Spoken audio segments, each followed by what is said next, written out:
Hey, it's Kaero. Welcome back to the channel. We're only a few days into the Wilds of Eldraine spoiler season, and already I can see a ton of powerful cards. All 5 cards I'm going to show you today I think are very playable in Standard. There's one that's not Standard legal, but it's going to be very good in Limited. It's a returning card that you're not going to want to miss out on, and other formats. These cards are going to be very good in Commander as well. So let's check out our very first one right here. This is The End. Double black, 2 generic for an instant. It costs 2 less to cast if your life total is 5 or less, so you can kind of play this for 2 sometimes.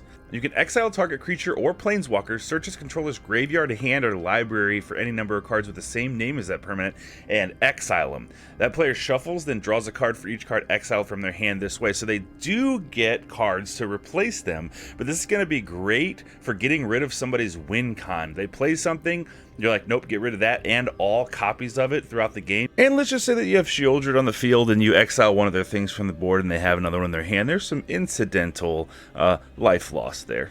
And I do like that it costs less to cast if you're about to lose the game. So if you're in like a situation where you've got some mid-range deck and they've got a big creature and they're going to kill you and you've already taken a beating, you can play this for 2 mana and still maybe play something else, you know, 3 or 4 drop or something like that to block. So The End, I think, is pretty good. Next we have Specter of Mortality. This is a 5-drop 3/3 flyer. You're like, that's not a very good rate for this, but look at the text box. When it enters the battlefield, you can exile 1 or more creature cards from your graveyard. When you do, each other creature gets -X till end turn, where X is the number of cards exiled this way.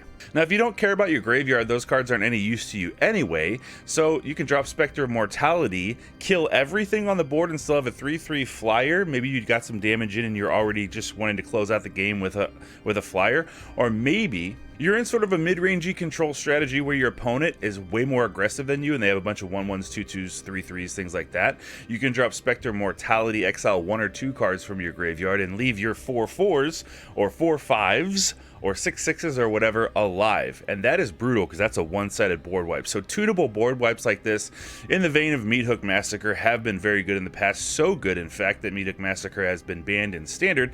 This is not that card because it doesn't have the extra life gain, and it's a little bit, you know, more narrow than that, but it has the potential to be very good in the right decks, in the good matchups. This card, I think, is pretty incredible. This is Virtue of Persistence. It costs 7. Now, this is an enchantment with an adventure on it. So adventures are not new, but they are new for being on enchantments, originally from Throne of Eldraine. On the face of it, it's at the beginning of your upkeep, put target creature card from a graveyard onto the battlefield under your control. That could be your graveyard, that could be your opponent's graveyard.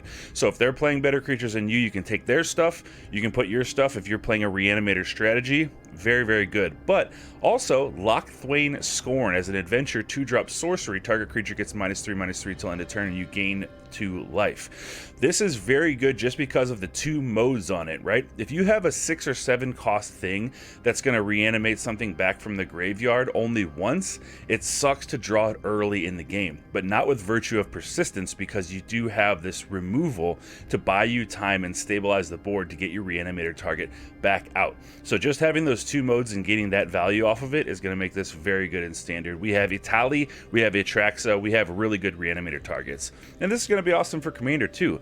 And you don't just get to do it one time, so this may cost 1 or 2 more than your typical reanimator spell at a sorcery, but this is an enchantment, so you get to do it every upkeep, and if it's not answered, it's game over. I talked about this one before, but this is Beseech the Mirror. It's triple black, 1 colorless for a sorcery. It has bargain. So when you bargain something, it's a new mechanic for Wilds of Eldraine. You can sacrifice an artifact, an enchantment, or a token.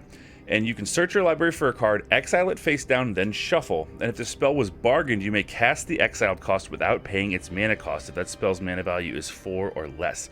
We're talking Shieldred, we're talking the One Ring, we're talking, this is basically sorcery speed, go cast any card in your library that is 4 mana or less for 4 mana. But if it wasn't bargained, you still get to put it into your hand. So if you're not under pressure, you go to get your win con. This is going to be a crazy, crazy card in Standard, probably other formats as well, and in Commander it's going to be very good as a tutor because you have so many different cards you can get. Last one I'm covering today is Bitter Blossom. This is a reprint from, I believe, it's Lore 1 block. I believe it was Morning Tide. This is 2 mana. I played against this back in the day, and it's so powerful. This is not Standard legal, but it is a reprint that you can draft. So if you're doing limited for this set and you see a Bitter Blossom, you can take it. It is a enchantment. At the beginning of your upkeep, you lose 1 life and create a 1/1 black fairy rogue creature token with flying. So if you have a way to gain that life back, you just swarm the board with fairies, and it comes down quick enough on turn 2 that the opponent's just like, I'm getting hit by these flyers. If they weren't flyers, you know, it would be something, but Wedding Announcement is very good in Standard, and it costs 3 and it makes 1/1 humans. Now, it does have other things going on with it with card draw and stuff, but 2 mana to drop an enchantment to make sure that you have a 1/1 flyer every single turn, whether you want to sacrifice those, whether you want to just hit with those, buff them up with Fairy Lords or whatever. Bitter Blossom is absolutely crazy, and I'm looking forward to the day that I'm drafting Wilds of Eldraine. And then, you know, pack 2, a Bitter Blossom is the first. I'm just taking it. I'm just going to have a load of fun. So that's it for this video for the top 5 black cards that have been revealed so far for Wilds of Eldraine. There will be more because we are just at the start of spoiler season, but these are the ones that I think are going to be making a big impact in Standard and other formats. So if you like this video, please hit that thumbs up. It's free. It supports the channel. Consider subscribing for more Wilds of Eldraine content, including box openings, pack breaks, standard gameplay, and the early access event, and all that stuff. So thank you very much. I'll see you next time.